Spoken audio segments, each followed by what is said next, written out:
हमको बोलने की जरूरत है। नीतीश कुमार का बिहार में जब कोई वर्चस्व नहीं तो राष्ट्रीय स्तर पर कैसे वर्चस्व हो जाएगा?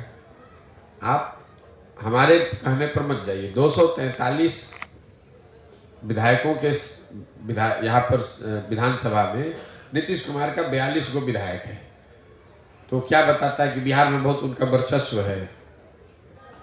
12-13% पूरे बिहार में वोट उनको मिला है। तो ये क्या बताता है? अगर 100 में 12% आपको वोट मिलेगा तो बिहार में आपका वर्चस्व बताता है।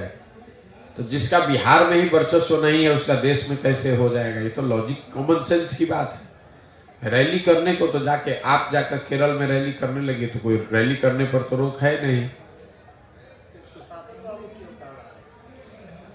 हमको तो कोई नहीं मिला जो नीतीश कुमार को सुशासन बाबू अभी कह रहा है। पहले किसी जमाने में 2005 से 2012-13 का एक दौर था जब लोगों को, बिहार की जनता को ऐसा लगा था कि बिहार में कुछ सुधार हो रहा है, और वो इसलिए लगा था कि बिहार की जनता ने 15 बरस लालू राज, जंगल राज देखा था।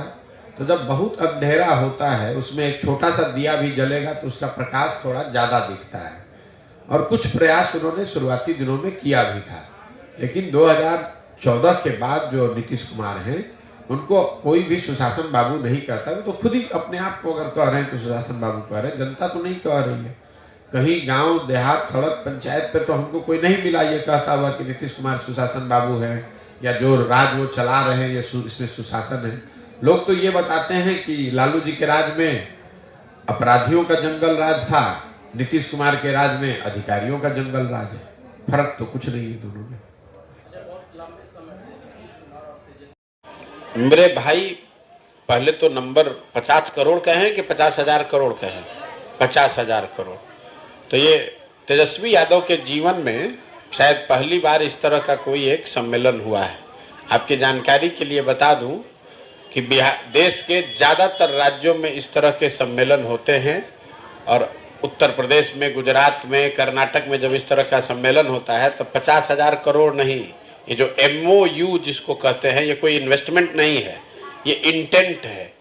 ये लोग घोषित करते हैं 30 लाख करोड़, 40 लाख करोड़, 50 लाख करोड़, और उसके बदले इन्वेस्टमेंट होता है 2,000 करोड़। तो वहाँ कौन देश का बड़ा उद्योगपति उसमें आया था, जरा ये बता दीजिए। कहाँ पे कौन सी फैक्ट्री यहाँ चालू करने के लिए कंक्रीट कोई प्रपोजल घोषित हुआ है, ये बता दीजिए। और तेजस्वी यादव की समझ क्या है? तेजस्वी यादव की जितनी समझ है उतना ही तो बोलेंगे। बिजनेस समिट के MOU का कोई वैल्यू नहीं है, ये नॉन बाइंडिंग एग्रीमेंट है। आप जाइएगा और आप बिजनेसमैन बन के कहिएगा कि हम 20,000 करोड़ रुपया का बिहार में इन्वेस्टमेंट करेंगे, निवेश करेंगे, तो सरकार उसको लिख लेगी कि भाई ये 20,000 करोड़ रुपया का निवेश करेंगे। ये कोई बाइंडिंग एग्रीमेंट नहीं है, पैसा नहीं आया है। मीटिंग में आप आए, आपने कहा हाँ हाँ हम यहाँ पर पैसा इन्वेस्ट करेंगे। अगर जितना पैसा MOU होता है इतना अगर इन्वेस्ट होने लगे तो गुजरात में 90 लाख करोड़ से ज़्यादा का MOU पिछले 10 बरस में हुआ है। कितना? 90 लाख करोड़ का। इसका कोई वैल्यू नहीं है, एक पैसे का नहीं। जिस कागज पे वो लिखा है उस कागज की